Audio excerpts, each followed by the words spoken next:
Okay, so in terms of success criteria, nothing different.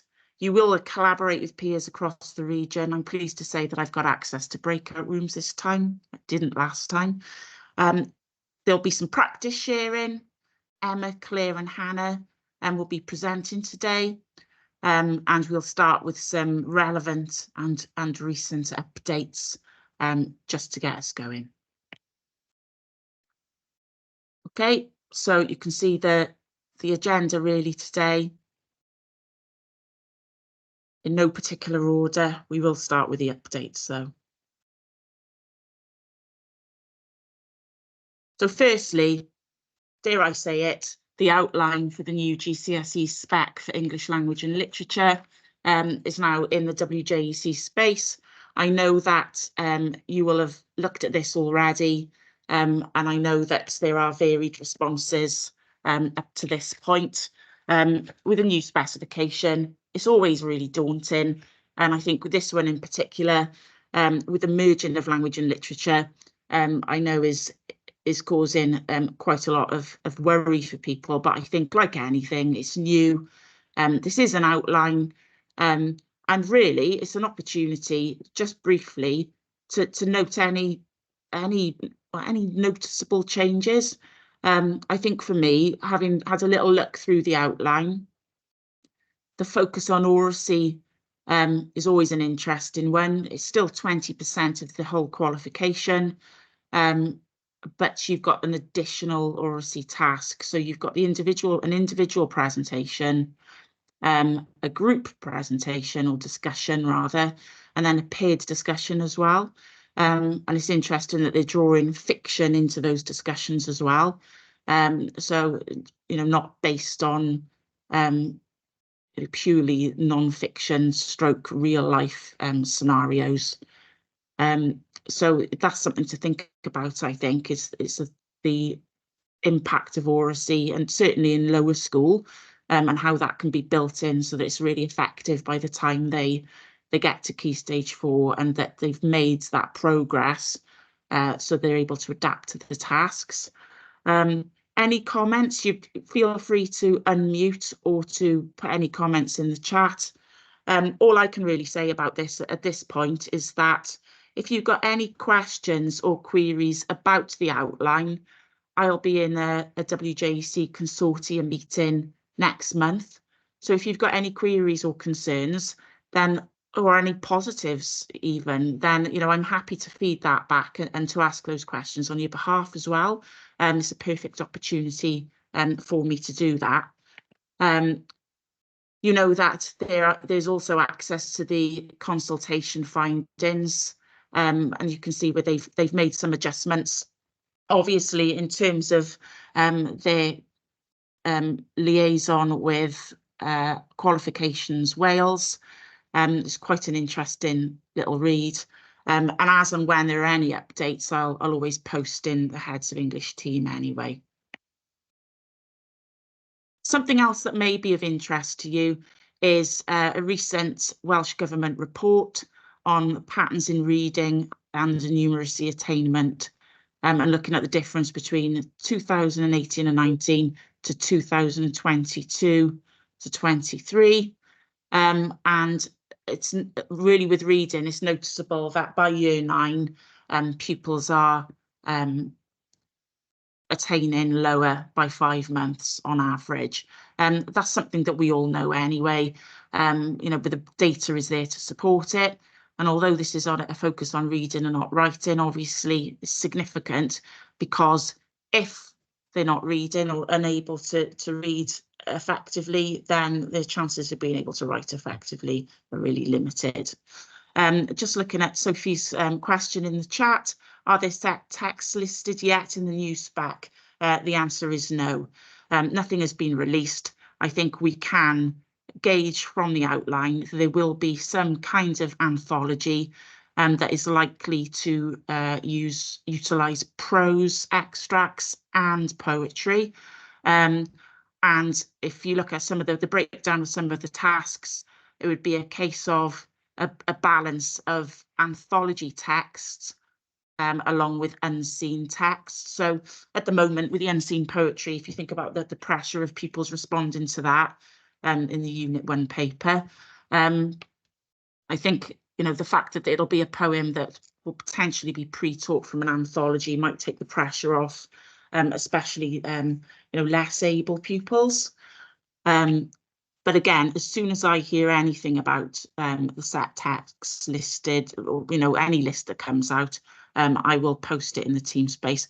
I'm sure it'll be all over the WJC website anyway, but I'll make sure that there's the communication there from my end as well. So today's focus is writing. There will be an overlap with certain other things, noticeably reading, I think, today, because obviously you can't really look at one without the other, and same with oracy.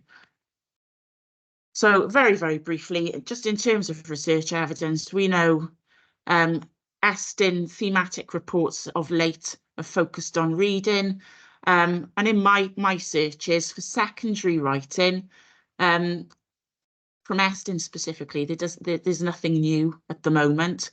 So EEF is the go-to. We know that at secondary level, we need to really break down the writing of more complex tasks, and especially in terms of a multidisciplinary perspective, where pupils are able to transfer skills across the curriculum, taking into account the nuances of writing for different subject disciplines. And, you know, I think the key point here is combining writing instruction with reading in every subject. And, you know, quite often the stimulus for writing is something that we could be reflecting on, whether or not the texts are challenging enough, whether or not they're accessible enough. So looking at both ends of the scale there, and then thinking about how that is combined. I've recently been rereading Quigley's books, and in terms of his Closing the Writing Gap, just to signpost again that on his website, The Confident Teacher, there are some free resources there that you could look at to perhaps stimulate discussion within your department. There may be some useful things just for you to take a look at some point if you haven't done already. I think is quite useful. Some of it, you know, is quite obvious, but it's quite interesting just to see it in a structured way. And moving on from that, I think in terms of any conversation, this would be quite a useful activity in terms of prioritising what we need to use to improve pupils' writing, what we need to focus on. So Quigley provides us with 9 potential areas. Just really interested, before Claire presents for us, really interested to know, you know, really how easy is it to prioritise? And if you look at the 9 options there, is there an area of focus that you're driving in your department at the moment? Or would you say that it's actually more difficult to be that specific? Just take a moment to read through and pop any comments in the chat, or feel free to unmute.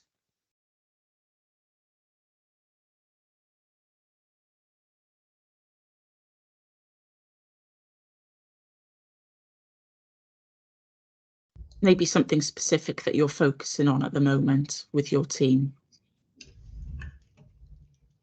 I think for us, it's the modelling has become sort of front and centre, much more utilised now than it's ever been before, with the focus on that sort of sentence composition and the accuracy. For us, it's about the consistency and the accuracy that I'm going to talk about in a little bit.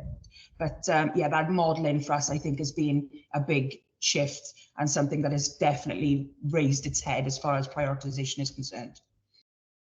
Thank you, Claire.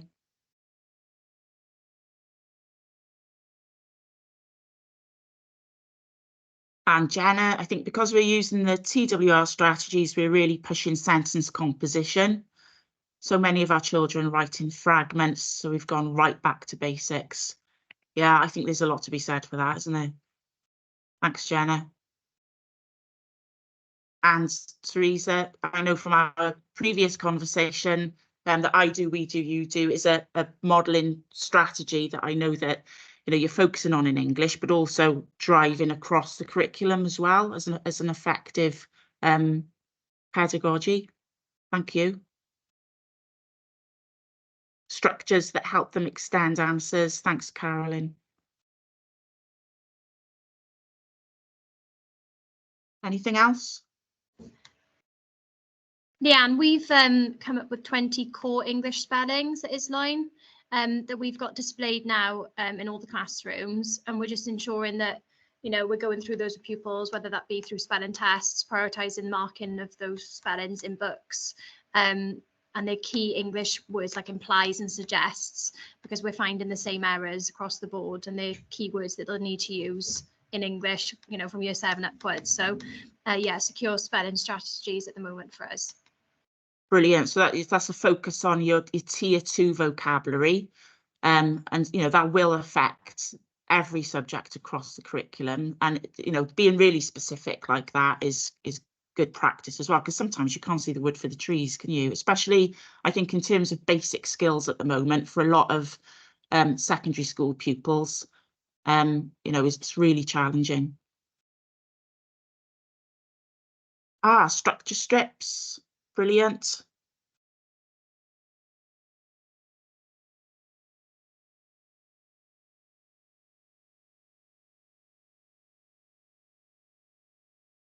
Yeah, absolutely, Teresa. Focus on metacognition goes hand in hand, doesn't it? Especially with live modelling and that opportunity to talk through the process of writing, and especially to highlight where you have or meet obstacles in terms of vocabulary choices and thinking about those sentence structures as well. That's great. Thank you very much, everyone. I think, there's plenty of food for thought, and obviously, this is our bread and butter, isn't it, as English specialists and leading English teams. But quite often there's so much to think about. It's about really drilling down to that key focus and what is going to have the greatest impact on pupils' learning. It would appear to be, the modelling and scaffolding and the support with vocabulary are things that have been highlighted. So you'd be pleased to know that that's enough of me for now. And over to Claire Summerhayes from Lewes Girls School, who's also going to present on writing. Claire, feel Sorry, free the bell to... literally went off at exactly the same time then as I unmuted, so I apologise. Right, shall I take control then? Is that okay? Yes, please. Just let me know you can see everything okay. Then some bits in here I'll be referring back to from the last HODS meeting that we had, so I know those slides are available, so some of the areas I talked about then will be more in there. So for example, our learning fit pedagogical approach, that is in more detail on the previous sort of reading section, but I want to make reference to it here because for us it's our consistent implementation of that learning fit approach. So students need to understand exactly what they're doing, why they're doing, how they're doing, and that's the focus for every single lesson. We are very fortunate enough to have Chromebooks available for all students, and that obviously supports with accuracy, word banks, checking spelling, developing vocabulary. We use lots of programs like Seneca as well to improve writing accuracy. We use digital books in all areas, enabling students to progress at their own pace. So we've got the digital books now from year 7 right up to year 13. And then global small group bespoke intervention based on national tests, GL in-class assessments. With the new curriculum, we found that we do need that qualitative data behind the the sort of emerging and developing, how what does assessment look like in writing. So we're using that alongside our new Welsh Government terminology. And the main thing that I was talking about today is the application of the TWR. So the Writing Revolution, I did the course on that and done a little case study. My apologies if anybody's seen it already, but I have made reference to that in this presentation. For us, it's been transformative. It has made such a tremendous difference, and now we are, I've trained the staff across the school to use it, and we've seen it more and more coming out in other subjects, particularly the multiple paragraph outline. We've seen that a lot in humanities and subjects, and a lot of A-level subjects actually as well now. So it's proven very useful. What I have done on this slide is exactly echoing what Leanna said. We start with the EF Foundation, so recommendations, and target them with certain specific areas. For us, the combining those reading activities across the subject areas, across the AOLEs, we're trying to formulate much more cross AOLE collaboration now, and I'll show some examples of that later with the TWR approach. Teaching spelling, grammar and punctuation explicitly, again, is another fundamental basic of the teaching revolution strategy. So, or the writing revolution strategy, I should say, sorry. And that's something I can show as well. So we're looking at that, and obviously alongside that, we need that really good literacy interventions to help struggling students to improve. So what I've done here is I've put a load of different resources that we use. I'm sure lots of you use as well, just that they hyperlinked. So if you want to go back over the presentation at any point, you can go into any of the resources and use them if you need to. So that's the first part. Now, when we are talking about monitoring, improving SPAG accuracy, for us, this has been huge. We decided, going back about 2 years ago, post-COVID, literacy levels were quite poor. We did cold writes with primary schools and saw that the literacy levels were, spelling was very poor, punctuations, paragraphing.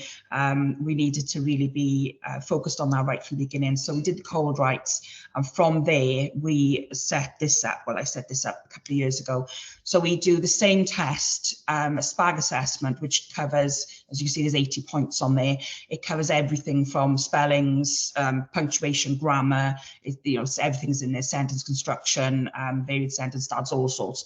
And that's completed 3 times a year by all year groups. And the same with the spelling list. It's interesting what one of the colleagues said earlier about the core spelling list. This is our core spelling list. It's I think they're the words that are most commonly misspelled across Wales. So we use those and we assess those again 3 times a year. So there's constant reinforcement.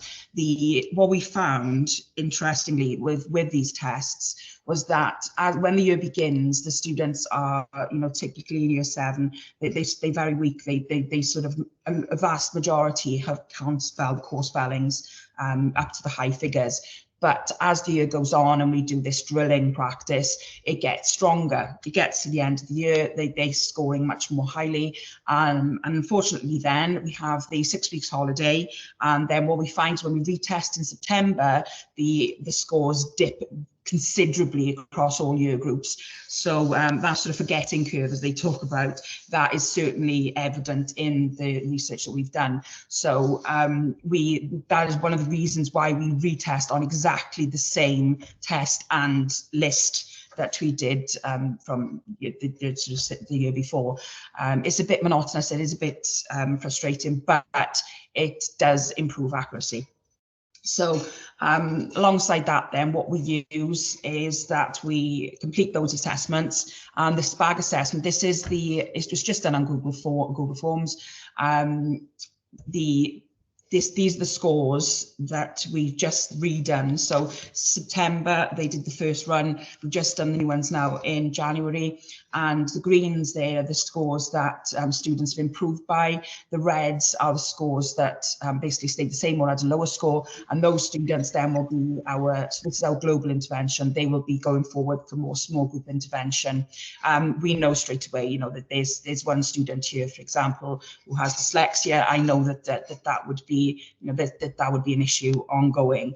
So for her, there's different arrangements. But I just wanted to show from this sort of slide the impact that sort of regular assessment can have, and it actually influences us on moving forward on what we need to focus on and how we need to focus on that. So one of the things that come out quite clearly was the need for range of sentence structure. So when we're talking about all these students down here with the 60s up to 70s, the reason they were losing so many marks was because of they still didn't understand the sentence structures very well, particularly compound structures, compound sentences. So we then use that to influence the next stage of the global intervention. We use Seneca a lot. We unfortunately do have it in school. We have the sort of the better version then, but most of Seneca is free for everyone.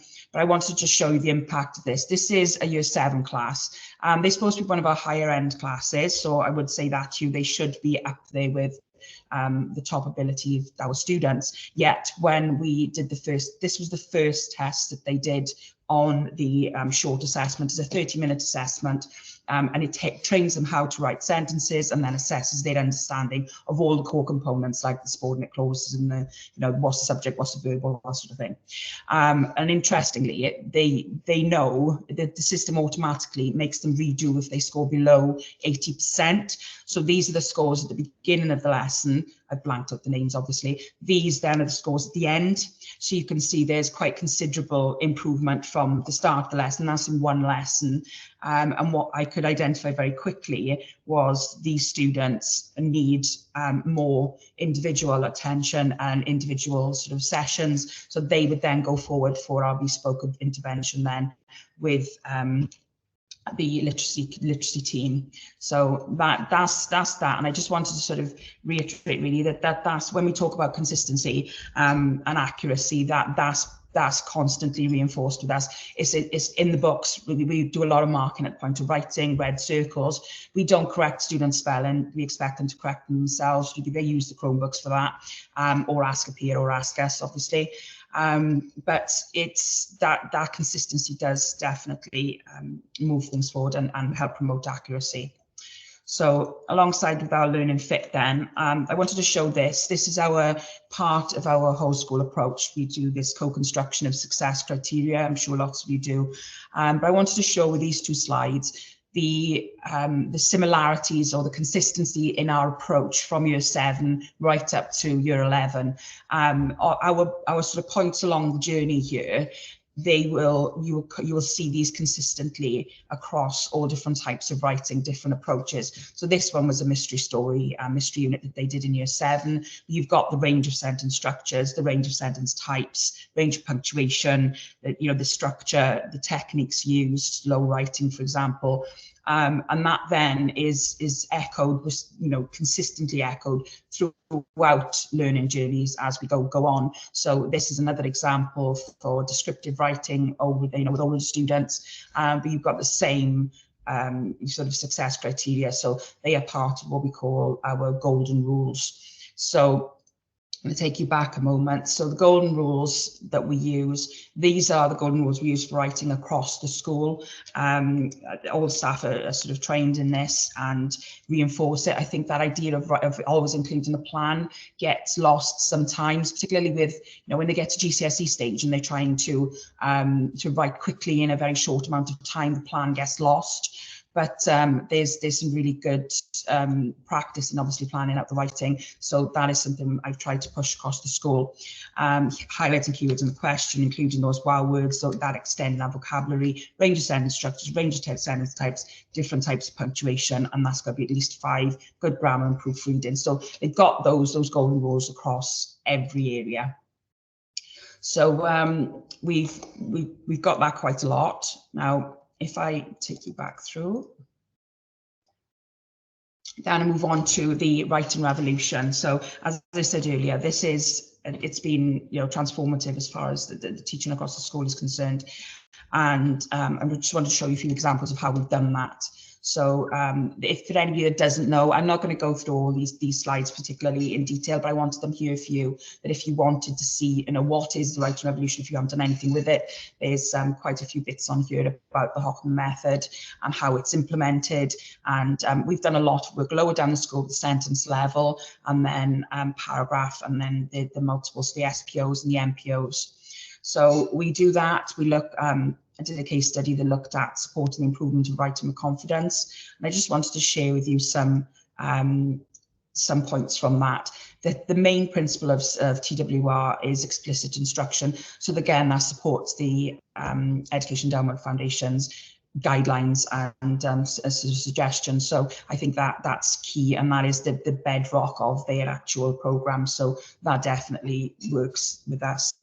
The sentences, building blocks for good writing, which is again what I use the whole school golden rules for. Embedding writing into the context to curriculum. I'll show you some examples how we do that as well then across the curriculum, and the same then with the planning and revising. So this is, you know, the single paragraph outline. So this one, they're just basically learning how to build a paragraph very specifically, and you avoids that like elimination, the repetition. It provides that structure, and it sort of ensures that those students can distinguish the essential information from the non-essential. And does promote that analytical thinking. And we've, this example I'm going to show you now, this is something we did with Year 8.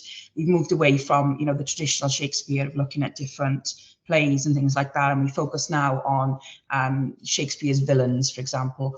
They do, you know, the Globe and what it was like in Tudor times. They do that in other areas of the curriculum. So we've collaborated with those, and we focus now on the actual individual villains in Shakespeare.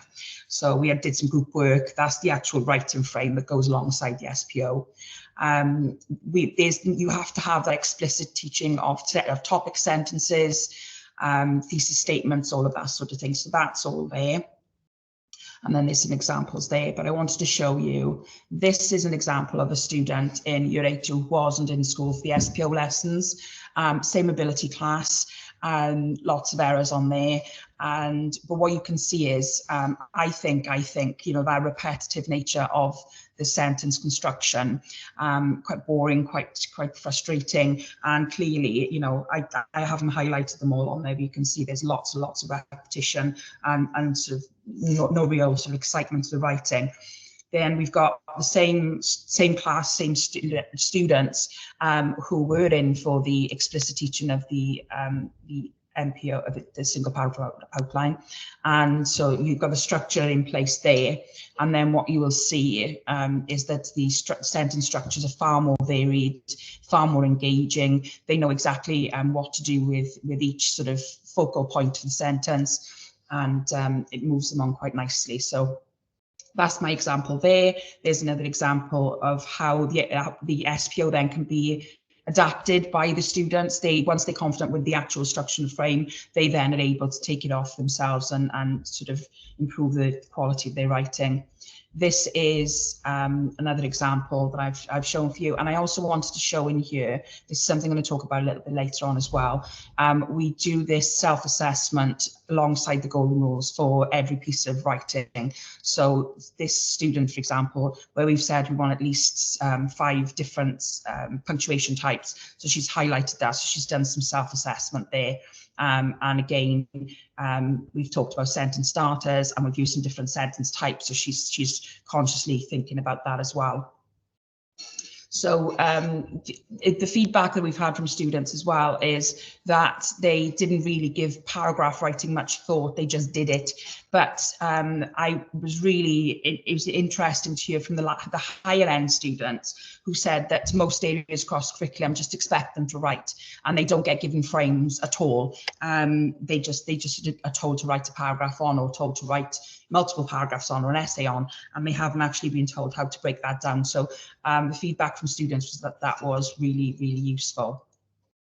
This is another example then with Year 8, and this aligns with the sort of principles of collaboration across the school. So we work with the science technology team for this unit. Basically, they have got a topic on leaving planet Earth that incorporates lots of different subjects. And they didn't have the time to explicitly teach. They wanted to produce an essay, but they were trying to do that in one lesson a fortnight, and it just wasn't enough time for them. So they asked us to sort of help out. So this is just the process of how we built it up. So we have obviously same as more, you know, little video clips, We have then sort of focused sentence activities, focused areas that the students fill in. And again, this goes across 2 AOLEs, so that the work is the same across the 2, so that both teams can see what's going on. Some videos and some feedback, and then the same there. And then there's also this idea of flipped learning, where they can extend their learning further by clicking on these links. And then in the class then, my colleagues provided us with this, which was really text rich, but was a shame that they just didn't have the time to utilize them properly. So we had a whole lesson on, you know, you sort these into groups, the negatives going, negatives staying, positive opinions. There was lots of different card groups, but that opened those oracy discussions and allowed that oracy to be rich for them to make those decisions and use their verbal reasoning skills. So there's some examples that came out of the whole class discussion, used some of the reading strategies with the repeat 3 after me. We talked about the keywords, you know, extracting those tier 2 vocabulary words like mitigate, colonize, equilibrium. And then it led to this then, which was utilizing the multiple paragraph outline this time, which I found that when you create an exposition essays, the MPO is really, really insightful, really helpful. So they all know now what a thesis statement is. So, you know, the thesis statement, humanity must move into the stars if you want the world to thrive. To what extent do you agree? So that's in line with the requirements for GCSE as well. So we're starting them at a sort of younger age with that. And then they get this, which is just the multiple paragraph outline broken down into the sections so that they can actually, you know, talk about each of the sections that they want. What's interesting, the 2, 3 and 4, those areas there, the students have learned now that paragraph absolutely needs a focus. And they, rather than before, their focuses would be a little bit loose. Now they're very, very tight. So, for example, with this particular piece of work, one of these areas was you know, the need for food, so the nutritional requirements if they were living on Mars, you know, and how that would be overcome. So they would have that as their focused area. But their plans are quite detailed, and they're using these symbols a lot more now to speed up the planning process, use them consistently across the school. So on student plans now, whereas you saw with the earlier plans, they didn't have any of these symbols. Now the symbols are used far more. So they can, in their plan, this example I just showed you here, they would have, you know, the little arrows up and down, and the planning is far more effective. And it's, like I said, again, embedding that across the school. They then moving it on to the next stage, obviously, is the GCSE, doing the exposition writing at unit 2. So same things again, got some success criteria that students are following. We do that co-construction, like I said, as part of Learning Fit, the pedagogy. And then we use the sort of highlighting method extensively across the department. You know, it doesn't have to be done online. It can be done you know, with highlighters in front. Every classroom's got a big box of highlighters now, and they know that they highlight the thesis statement, but they then go through, and all students do this from year 7 up to year 13. They go through, they ensure that the discourse markers are there, and this obviously might change depending on what the requirements are for the piece of writing, but we use it for all. They've got the quotes there, but they're consciously thinking about these things. They are self-assessing, and they do all of this before it gets to the teacher.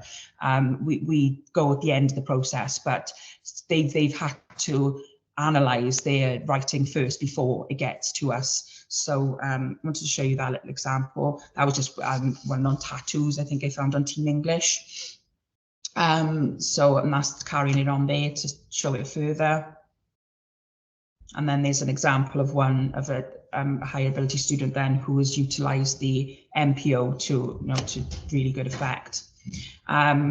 This is a different example with article writing then, moving away from the TWR a little bit, just to show really that there's sort of consistency with these different techniques. So we hope this was an example that we had from WJC. So this was top marks for one, you know, writing a lively article. That word lively always catches students. So you know, I do, we do, you do, we did this together. I highlighted on the board, you know, all different areas, success criteria, and what was really useful to talk about, and what was working, what didn't, and we talked all the way through this.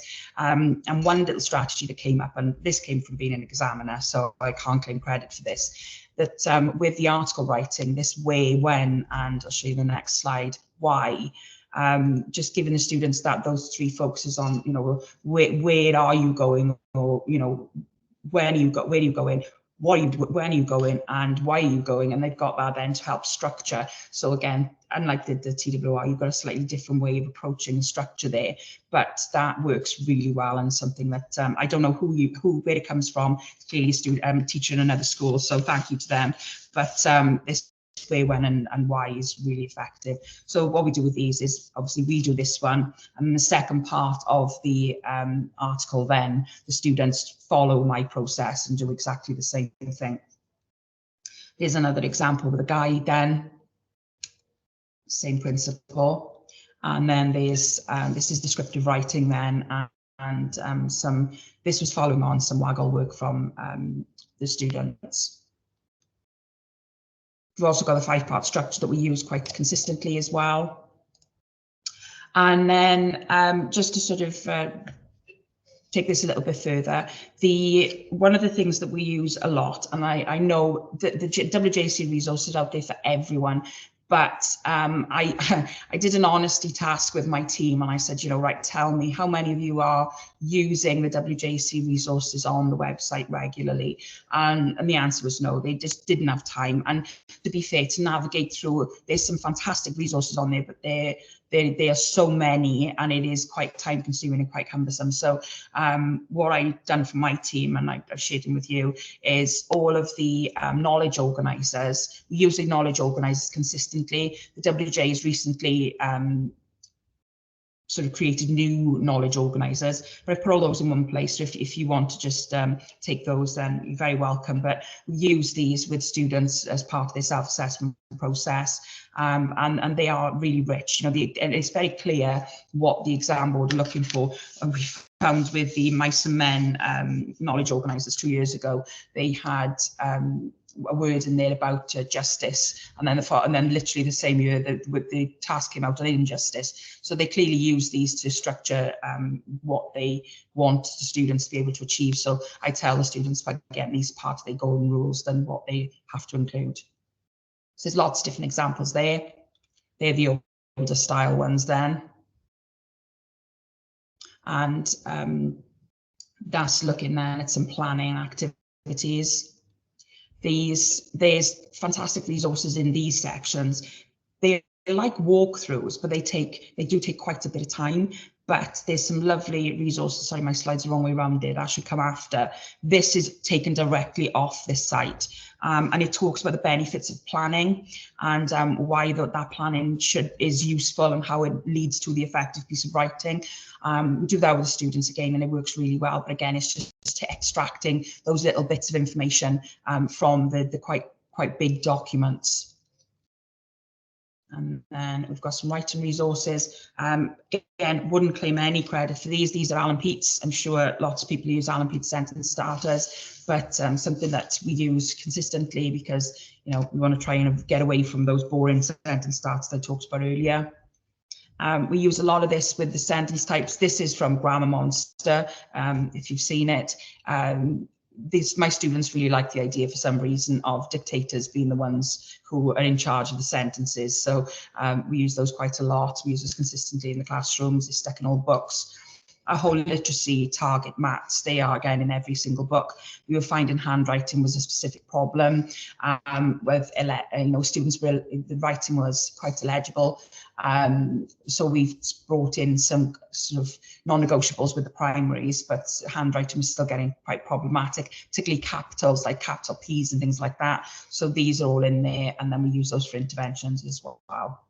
We've got some how-to videos in there. One of the most common errors that this I don't want to do that. So there's some videos on there as well if you want to have a little look at those. Word wheels, we all use those a lot. I love the word wheels. I've just ordered some new ones from Amazon. They're quite expensive, but they're from Linky Thinks. So if you haven't already had a look at those, have a little look at those. They've now got some academic ones for GCSE and A-level students that are superb. So the word wheels, obviously.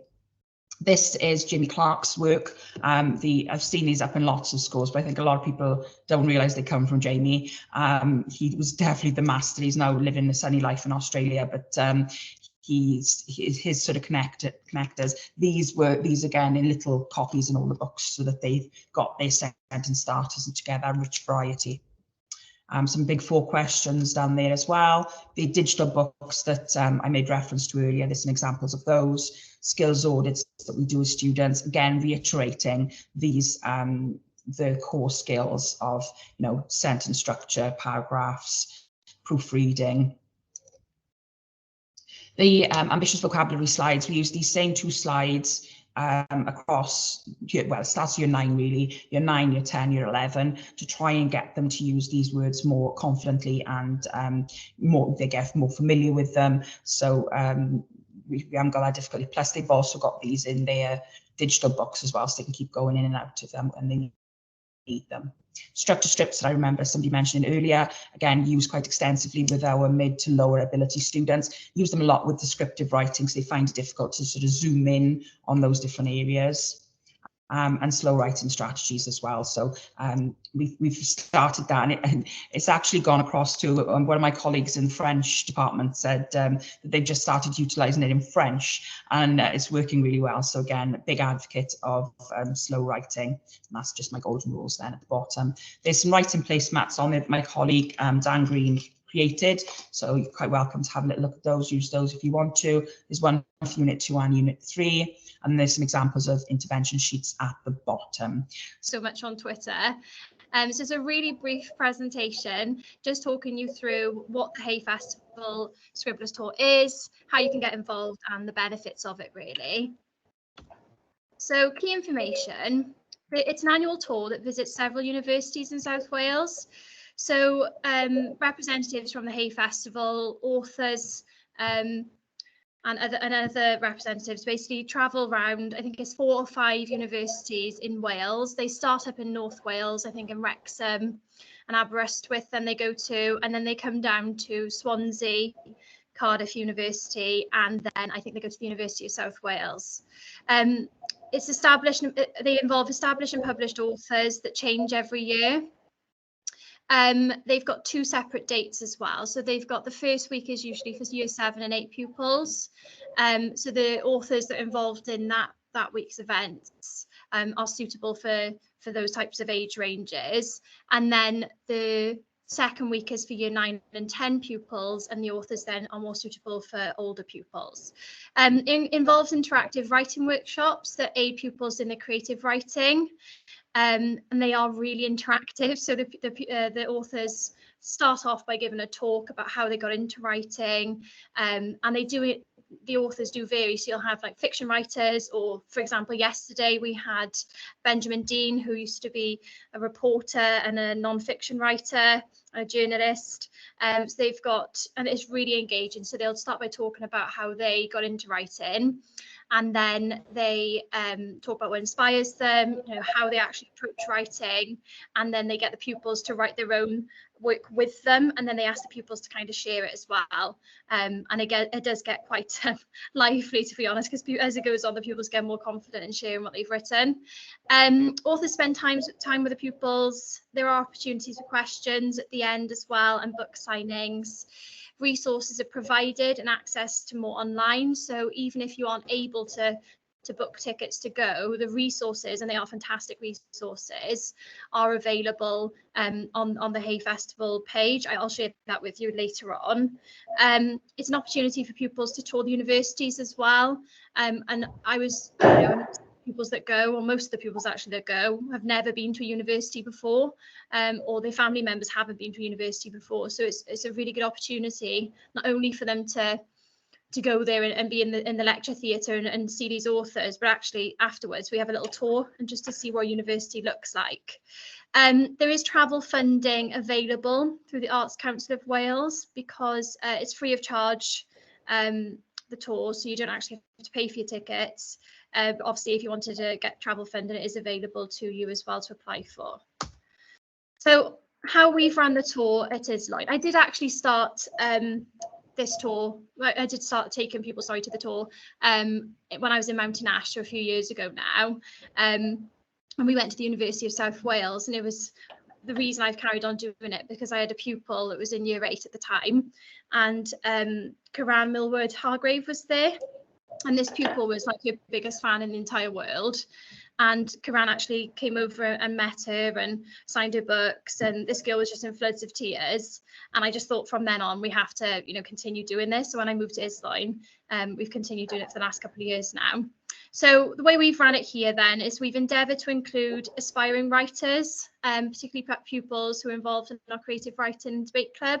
So it's kind of like a reward trip to they give up their lunch times every week or twice a week for debate club, and it's a nice opportunity for them to see where their writing and their efforts can take them. We do try to prioritise MAP pupils who have struggled with their writing. I've noticed this last couple of years in particular that we've got really capable pupils, MAP pupils. I was just talking about it in the breakout room. The struggle sometimes with how to structure writing, how to get it down, but all the ideas of it is just actually how they approach it. But we also then prioritise RADI pupils, so we pupils with free school meal qualification. So a third of our pupils that we take with us qualify for free school meals. Providing free transport, so I book the minibuses here. I'm not able to drive a minibus, so we always have one of the PE staff taking us down there. I promote the event then on social media platforms, and we've got departmental newsletters that we write about in there as well. And pupils are always really excited then to see them online with an author, and parents like to get involved with that as well. And it allows us to build relationships with representatives and authors.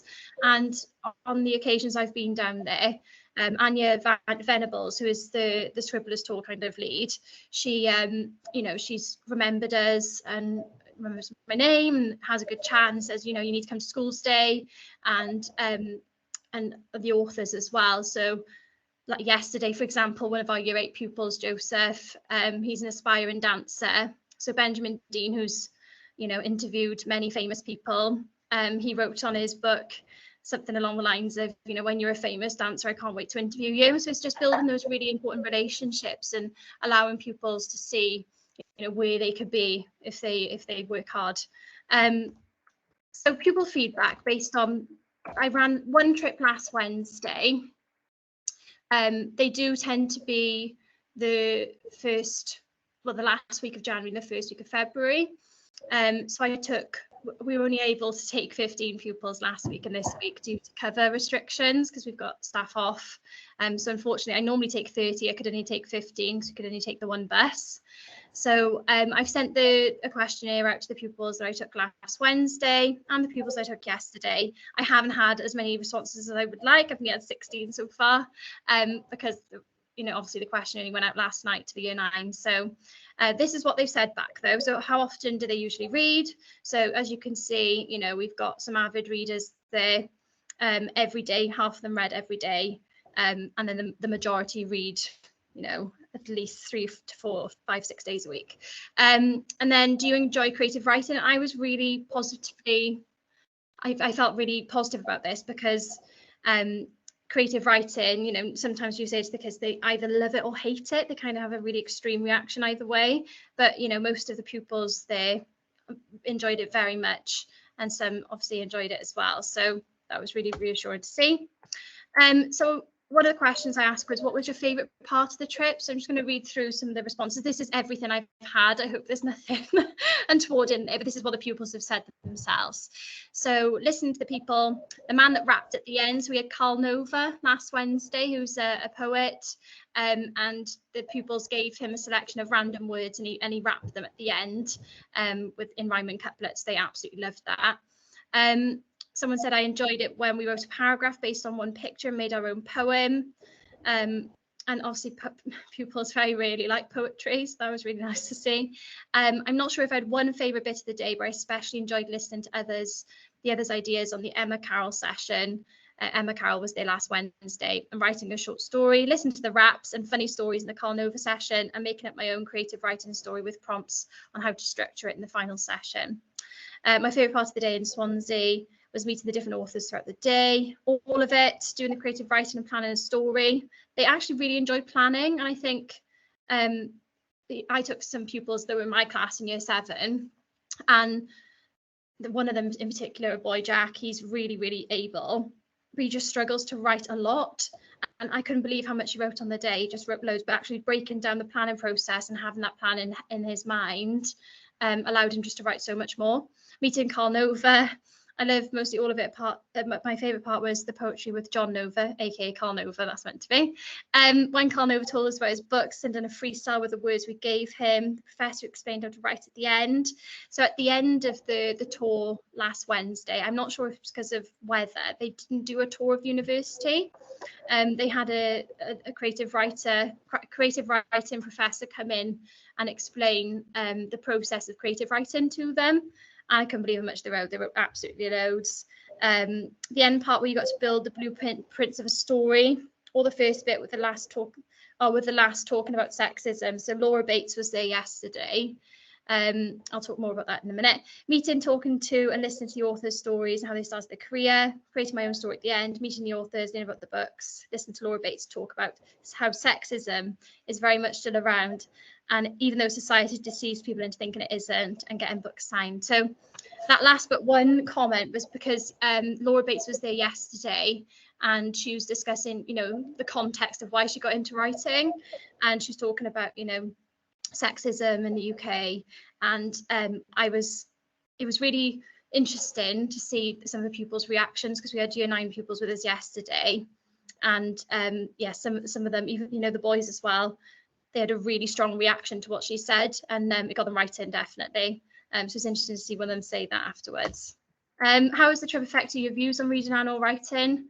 So it's helped me understand how to plan a story better. I think it's made me more interested in creative writing, as it is fun and you have a free choice of what you want to create. Now that is a boy in year 7. I know that's him because he actually said it to me just after the trip. I said, look, you've written loads today. You don't write that much in class. What's the difference? And he said, it's having the free choice. And I thought that was really interesting. When we give a topic or a specific writing task, and then they struggle to kind of engage with that topic, actually sometimes give them a bit of free rein. We've done free writing as well. I know other schools do it locally. But he said just having that free choice of writing wherever he wanted to just really helped him to just get it all down. The trip made me especially keen to begin writing my own stories, mostly based off the ones created on the trip. That was lovely to hear. The amazing experience helped me to understand a lot more about creative writing and some things that I've read as well. Some pupils are very specific in what they've taken from it, and I think that's not necessarily a bad thing. So one pupil learned how to write a haiku poem, really enjoyed that. It's definitely given me a wider understanding of how to use different writing techniques and different forms of writing. I have started a story on my Chromebook. A lot of them went away. I wanted to become authors, which was lovely. I want to try and read and write more. It made me think about writing more, and just something as simple as that I think is really crucial. Just thinking about it more and actually breaking down the process instead of just writing down and rushing and not having enough pride in your work. So I think just thinking about it for pupils is really important. I think the trip has improved my writing skills. It hasn't changed much. So, and I'm not sure that some pupils were already avid writers, so it might not necessarily change their views. I definitely enjoy more of a variety of book than I used to read, maybe more motivated. It's affected my views about reading and writing because it's made me more interested in different genre. It's made me become a lot more interested, it's meant to say, creative writing. It's also given me tips on how to improve my creative writing. And then lastly, it's made me realise how influential it can be. And actually, it was really lovely to see the pupils kind of understand the relevance of English, I think, in the wider world. And, it is inspirational for them to look at authors like Benjamin Dean and Carl Nova and Laura Bates and Emma Carroll, because they can actually see where writing can take them. And I think, you know, some pupils, we hear it a lot, they'll say, well, why do I need that for? Why do I need to learn about Of Mice and Men? Why do I need to learn about poetry? But actually, I think seeing real life people who've done very well and become very successful through it, I think that, you know, it is influential for them. And not just fiction writers, so non-fiction writers as well. So getting involved, there is a link there to the Scribblers page. So just using the link, you can receive updates. You can register online, and they will email you when the tickets are available. It's normally in November. Obviously, there are like limited spaces, so you've got to book within like 5-10 minutes of the link being sent out. So I set a reminder on my phone of the date, because obviously they email you to let you know when it's going to come out. I set a reminder on my phone so I could get straight on it and book the tickets. There are teaching materials available. These are really useful. We've used them in our creative writing club. The Beacons project as well is something I heard about when I was in Mountain Ash. We haven't got a sixth form here at Isloyn, but if you have got a sixth form, it's a program that talented writers can join, and they can go up to Hay Festival and work with really, you know, renowned authors, poets, and engage in writing workshops there as well. And then I think I mentioned earlier about the Schools Day, Hay Festival Schools Day on the 20th of Feb. The places are available to book for. So you can book on the 20th of Feb. I think the dates are I want to say the 23rd and 24th of May for Schools Days. But yeah, you've got to book them obviously end of this month. They are free of charge, but you can apply for funding through the Arts Council of Wales. I wasn't sure if I could share pictures or videos of like the pupils at the Scribblers Tour. So I've linked my Twitter there if you want to have a look at any pictures or videos of the day, just so you can see how it looks in practice.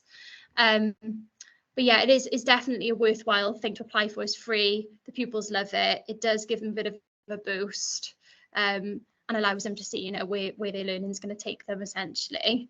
I'm not on commission for the Hay Festival, can I just say? But yeah, I think that is everything now. So I'm going to stop sharing my screen, unless you have any questions. I've just flown through that. Thank you very much, Hannah.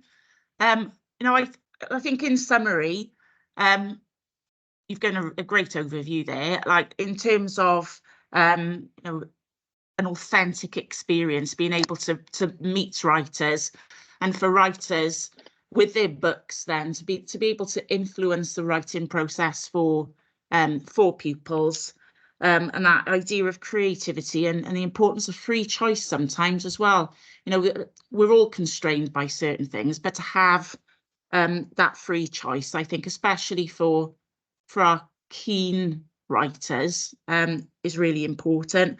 And I think what you've emphasised there reiterates a lot of what Claire was saying in terms of breaking down the process and that planning for writing, and the importance, especially in terms of pupils generating more extended responses, whether that be in a creative format. Well, it would be a creative format, but whether it's fiction or non-fiction. So that's great. And I think, you know, that was a good plug for you to follow Hannah on Twitter as well. I do. It's really insightful, and the pictures are great. Thank you, Hannah. Really appreciate you presenting today. I wasn't sure if I could put the pictures on there, so I thought if I just say to have a look on there, you can see there's videos and things as well of pupils reading what they've written, and you can see the reaction from all the other schools. It is good to look at. But that's great. Thank you very much. Going off now. Thank you. I didn't ask for feedback after the initial breakout room, because I'm keen for us to get through all our presentations today, and hopefully there'll be time at the end for us to draw out any key points and discuss those further. Without wasting any time listening to me now, I'd like to move on to Emma from Chepstow. Emma, are you ready to present for us? Again, big thank you to Claire and Hannah so far. Yeah, sure. Thank you, Leanne, and thank you, Hannah. So I'll just share the screen if I remember how. And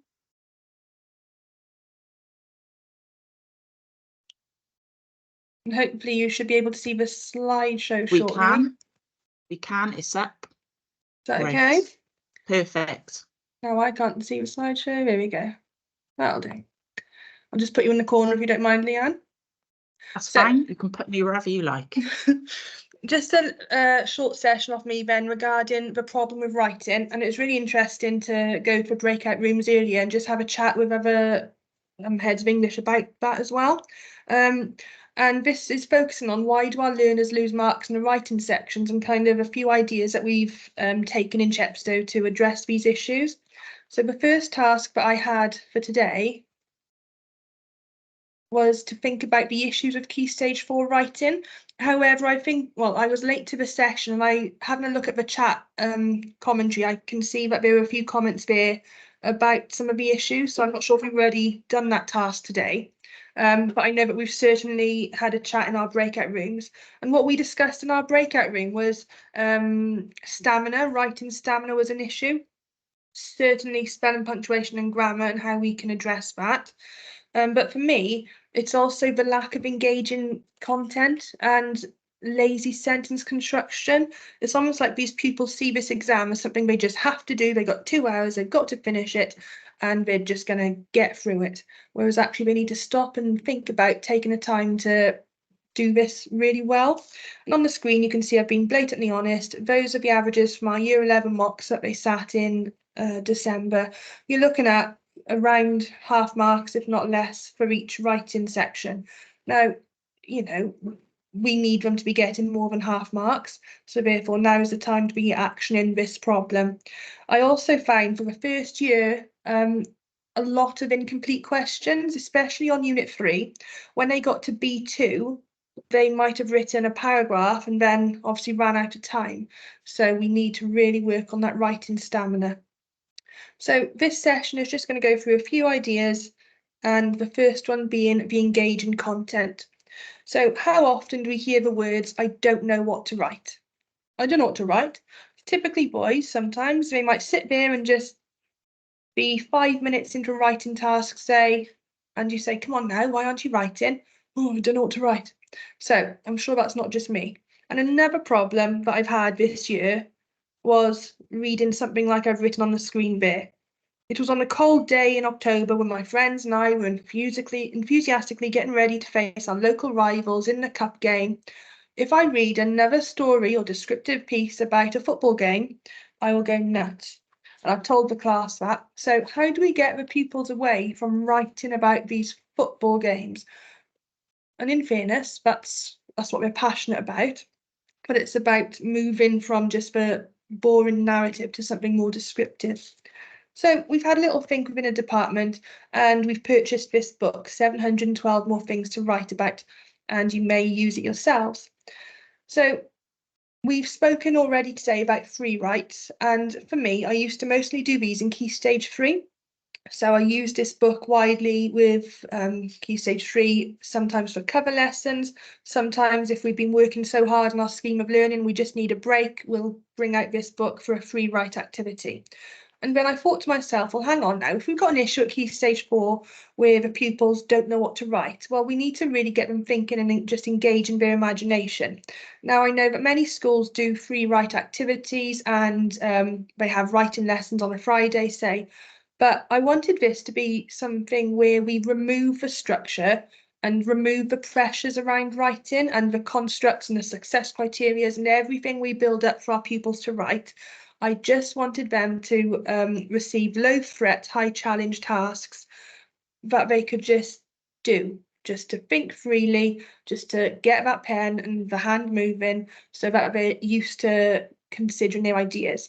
So you can see on the screen there, I've given a few ideas of the tasks out of that book. I feel most alive when I'm so-and-so. Your cat has a Twitter account. What are its first 3 tweets? And you've got to be quite selective in this book, I must say, because it is aimed at adults. There are some more adult content in there. However, you know, we can make those decisions ourselves. So here I can just share with you some Year 10 free writes that we completed last week. And the prompt was write about something you find offensive. So we had a quick discussion, what do you find offensive? And they went really, you know, really high. Like, I find it offensive that they just done a lesson in Welsh about how Wales has to pay to change all of its name places back to Welsh when actually it was the English that colonised Wales. And I said, okay, so you find that offensive. Great. And I did have 2 pupils write about that. And I said, well, let's, we don't need to go too high. We can just simply think about something light-hearted. So for me, I find coriander offensive, hate the stuff. So I'm going to write about coriander. So you can see that this pupil wrote about parsnips. Again, 5 minutes, but they're writing. This pupil wrote about something which was totally beyond me, the character of Venom in Spider-Man 2, but this pupil found it offensive. And you can see just that one prompt gave them something that they can access. No structure, no success criteria. I don't need you to do this, that, or the other. I just want you to write. And this pupil wrote about people making presumptions about you. So I like that as well. So I just wanted to share those 3 examples with you and what that looked like with my year 10 class. So that was one activity that we've started using at Key Stage 4 just to get our pupils writing and engage in their imagination. We've also purchased this book, The Writing Game. You may have come across it. And this links to a nice piece of research by William and Thompson that teachers should activate pupils as learning resources for each other. So for this activity, they are given a statement, which you might find on our Unit 3 paper. Pupils should stay in school until the age of 18, write a speech about this, and so on. And for this activity, which I chose from page 50, is called Evaluates. They work in pairs. One pupil writes a sentence agreeing, the other writes a sentence disagreeing, and then they have to discuss which line of argument they find most convincing. And then once they've discussed that, they then write a joint evaluative paragraph. So, it's similar to the constructs of the writing revolution that Claire mentioned earlier. However, it's taken away the formalities of writing and just getting them engaged. And I find that book quite useful. It's a John Catt publication, and like you can see, they're all evidence-informed activities as well. A lot of them are quite active, getting them up and around the room, but then they're easy enough just to open that book on a morning and think, right, what are we going to do today with regards to improving some writing? Quick 10-minute activity. There you go. We've also used Topical Talk. I know that Leanne's a big fan of this and we've spoken about it in meetings previously, but I can't rave about Topical Talk enough. So it's based on the, I can't remember which newspaper it is now. Is it The Guardian? Not The Guardian. The Economist. The Economist. Yes, there you are. I knew it was on my slide in 2 slides time. So The Economist, they produce this Topical Talk, and I think they upload them weekly. And you can just go on there. You need to log in and sign in, but then you just get prompts and they give you the resources, and it's that writing through discussion. So we used this one of year 11 as a replace for Royals in the Modern World, and we had a whole PowerPoint then looking at the role of the Royals, such as this one on the screen, and then they wrote that exposition as well. So whilst its purpose is mainly for talking and forming discussions, you can then change that into an exposition piece or any Unit 3 text after as well. So this has been invaluable for use with Key Stage 4. And you can see there just a screenshot of a website. You've got the resources at the top, and I think, like I said, they're updated weekly and you can just select through. I think this was the most recent one, Eco-Anxiety. So they're really topical and really interesting as well. So highly recommend Topical Talk. My next issue then was modelling. Now, last year we had the opportunity to meet with other schools and share good practice.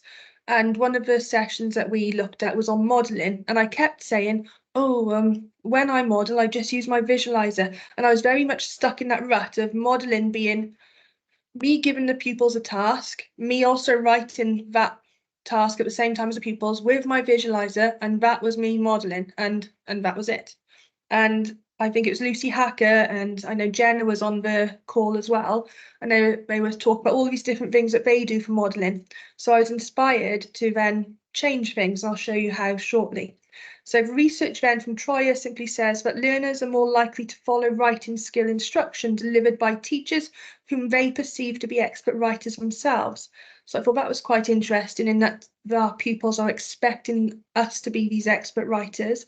And obviously, why not? We're the ones expecting them to produce excellent pieces of work. Therefore, we need to demonstrate that to them as well. So a few questions there. What does excellence look like for our learners in our writing modelling?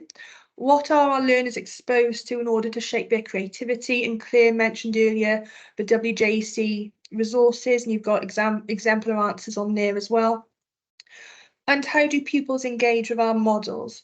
And again, that was something I looked at last year, was what are pupils doing in lesson time? So you might give them a piece of modelled writing, but how do we know they're engaging? And that ties into our work that we're doing as a school with participation ratio. So I wanted to make sure that we addressed that too.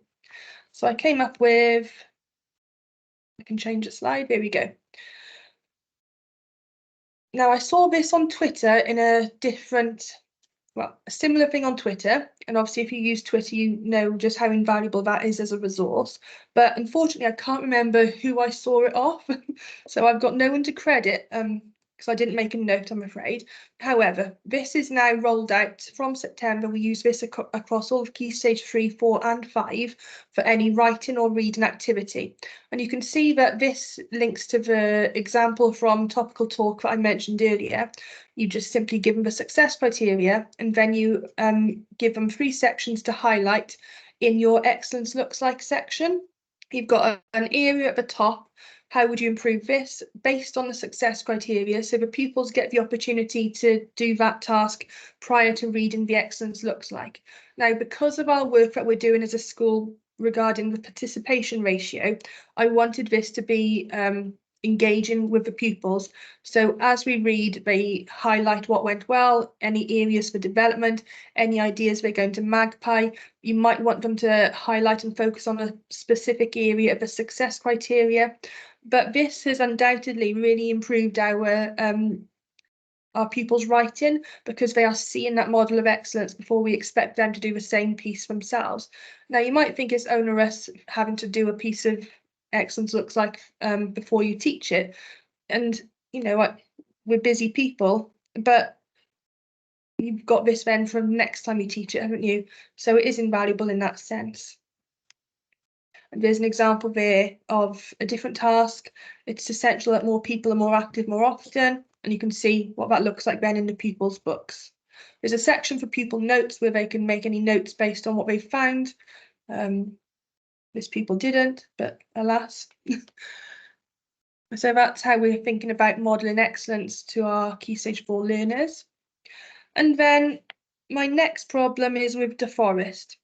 And like I put on the screen, there's no evidence-based research here, because I'm not just sure if this is a me problem or not. And you can see I've cleverly modelled a few questions based on De Forest for you. So what do you think about De Forest? Does De Forest truly challenge our learners? Do you get annoyed with your pupils using De Forest in their writing? Isn't it absurd? So, is De Forest too limiting? And if so, what is it that we can offer them in addition to De Forest? Whilst it offers the base of the persuasive techniques, what else is there to think about with regards to their sentence structure and control? And the first thing that we've considered as a department is sentence variation.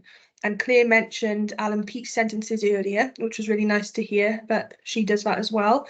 And what I've created is a resource, 2-page resource for all of Key Stage 3 and Key Stage 4 of what excellent sentence structures look like. And I've taken work from iSpaced, Chris Curtis has done some sentence work, Alan Peake and David Didow.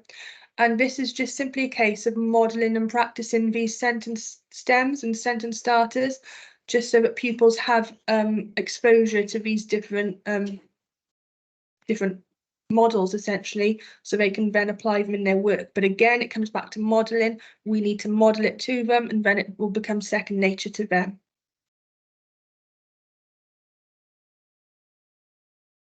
Regarding structure as well, I wanted to think about how we get pupils to consider the content of their writing. Now, typically we teach introduction, 3 paragraphs of key ideas, and then conclusion for most of the texts in the Unit 2 and 3 papers.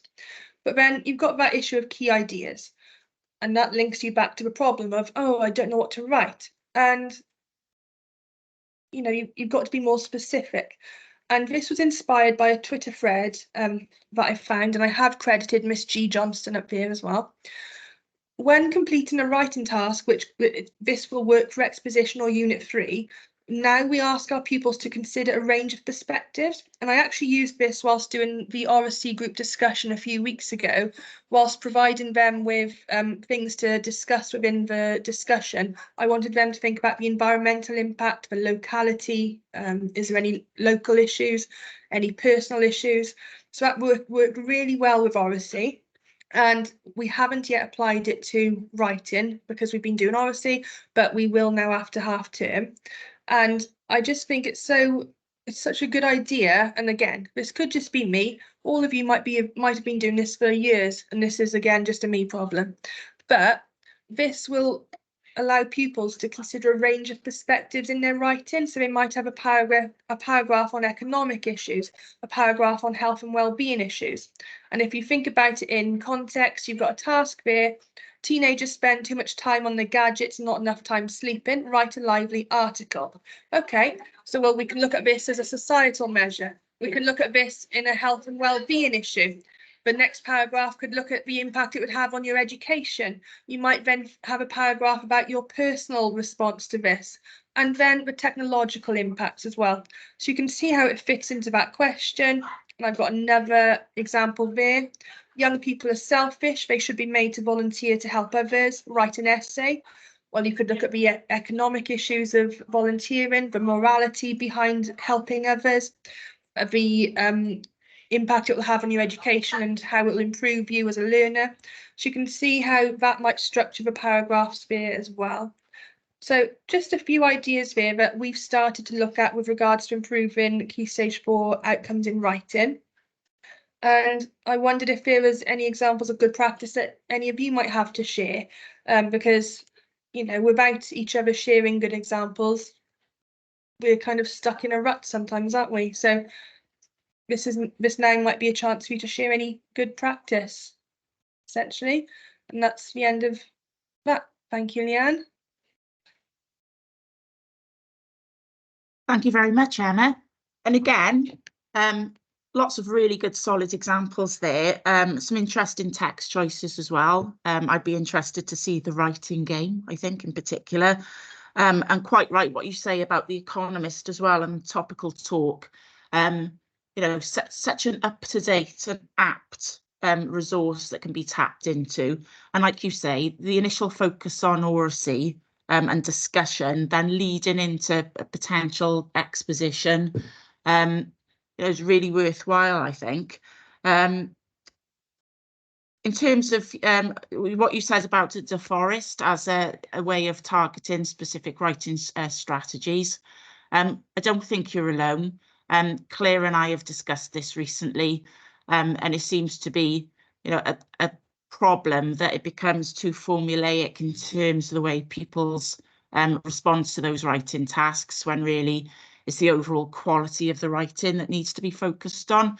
I mean, Emma and Claire, as partner school representatives, would you say, and I know from a WJEC perspective, would you say that the use of De Forest or P in a Forest or whichever acronym people choose to use, that is something that's potentially flagged up as an issue? Yeah, definitely. It produces typically Bantu responses, very formulaic, and there's not that focus on language. They seem to be more, you will see in the plan, you know, by the plans, De Forest or De Forester or lots of different versions, but it's always, and then they tick them off as they go through, but you can see then in the writing that that's what they've tried to shoehorn everything in without actually focusing on the language. So yeah, for me personally, it's banned in my department, you know, I don't let anybody use it, but I know lots of people advocate it, but for us and from my experience as examiner as well, I would certainly say no. That's great. Thank you very much. Any other comments just regarding, before we move on? I'm conscious of the time. I don't think we have time really to consider another breakout room, unfortunately, but you know, we are quite a small group this morning. Are there any comments that you'd like to make or any questions you'd like to ask our presenters today? I mean, I think, you know, we've had lots of food for thought presented, lots of opportunities, and sometimes, like I said, it's just honing in on that one thing that might make a difference. Any questions, any opportunity to share now, you can use the chat, or please feel free to unmute yourselves and ask any questions for our presenters if you have any.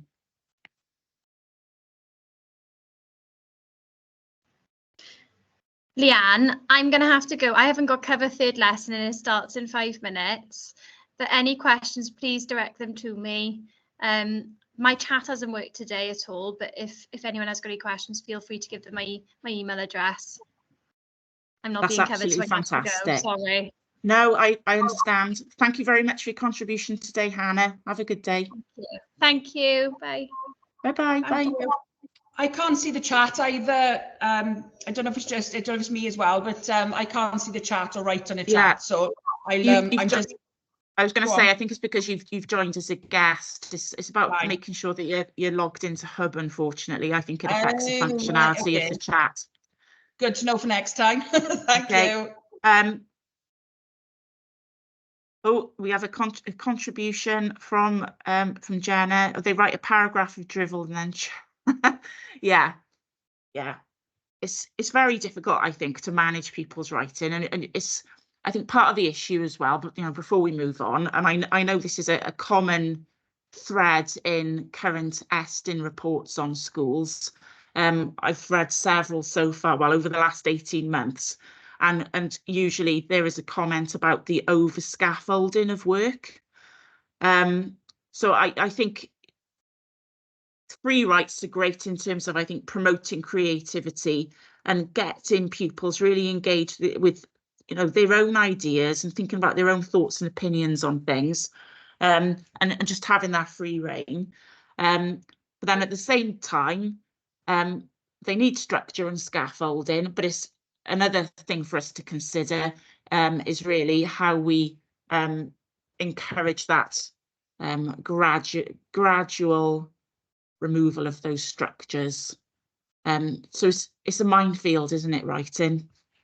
Anyway, if there anything else crops up before the end of the meeting, please feel free to just, if you can, use the chat, and please, you know, feel free to comment verbally if you wish. The next thing, just moving on, I think we've had 3 really great presentations today, but now I would just like to recap on the professional learning offer and some opportunities that are coming up over the coming months. We're currently in the middle of our second run of the etymology course, which is proving to be really engaging for participants again. I'm just reading the chat, sorry. Yeah, of course, Emma. No, that's fine. I think it's about finding the balance, isn't it? I think it's great for creativity. We now have the explicit teaching of morphology that will be starting in April. There was the opportunity for schools to sign up, or for members of your team to sign up if you're not able to attend yourselves. But it's really thinking about, you know, what comes before the etymology. I know lots of secondary teachers have been really infused by the explicit teaching of etymology and the potential that holds. But if you think about the teaching of morphology and thinking about the prefixes, suffixes, root words, and how you know, more explicit teaching of those things, even at secondary level, can support spelling, grammar, and reading comprehension, and the vocabulary needs of learners. So, you know, it's meeting lots of needs there, I think. And quite often at secondary level, you know, we again receive Year 7 pupils, and we do tend to, not always, but because of the nature of education, we pick them up where we think they are. And as we found out post-COVID, they're never where we think they're going to be. So anything that really helps plug the gap, and any kind of strategies that we can pull up from primary into secondary, even if it's as an intervention, to support the skills development of our learners. So again, this course is led by Dr. Bristow, Dr. Ellie Bristow. Some of you may have participated in the etymology. If you'd like to participate in this, the link is at the bottom. There is a video that Ellie has made. It's 15 minutes long. So I will pop that into the HODS team space, and feel free to watch and to get a flavour of what the course will entail. But I would encourage you to share this with your team. There may be somebody within your team who would like to be involved in some of this professional learning. The other thing then is just to remind you, the link is here for you to access all professional learning on offer. We've had the Writing Revolution has been mentioned today, but obviously Reading Reconsidered has been running alongside that again this year.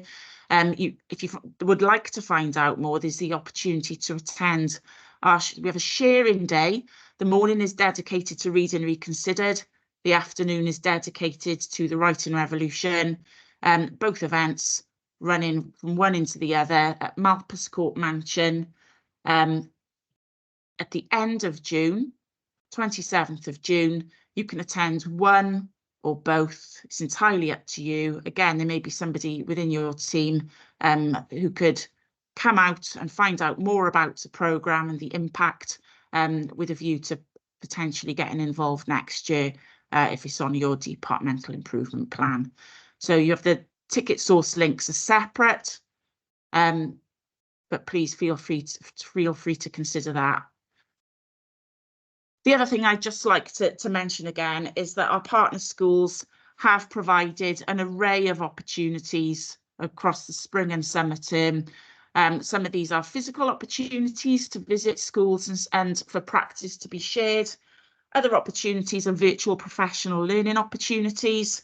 The difference being that obviously visiting school would involve you leaving during the school day, whereas virtual they all take place after school, and again, not just open to you as heads of department, but open to members of your team if you think that there would be any professional learning benefit.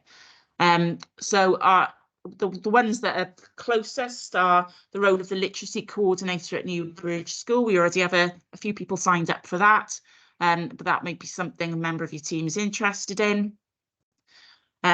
Emma will be delivering a session on embedding a culture of critically aware pupils in English, and that's a virtual session. So there will be a link sent out closer to the time should you wish to attend. It's important that you do go via the ticket source link so that we can get those details out to you.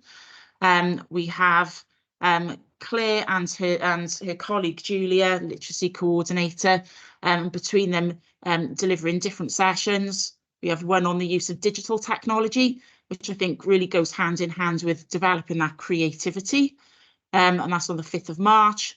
We have tracking handwriting. Lots of people have contacted me previously for Julia's scheme on that, and again, it is a problem in secondary more so than ever, I think.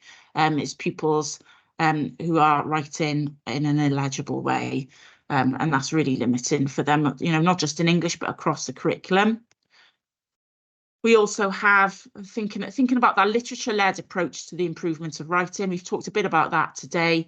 You know, reading, you know, really rich quality literature, and how that can be used then as the springboard for writing tasks. Obviously would be part of that as well.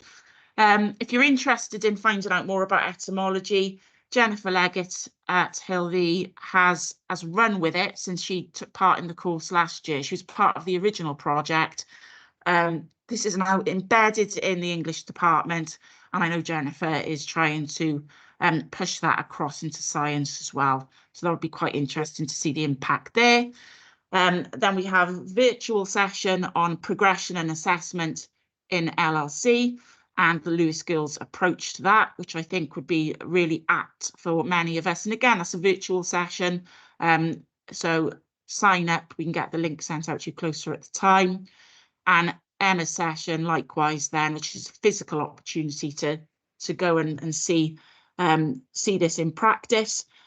What does progress look like in English, and really thinking about those descriptions of learning in Curriculum for Wales. It's just a reminder there of network dates. The next Head of English session I will talk to you about at the end. But now really, the timing is better this time. We have 10 minutes. Lots of people have had to duck out.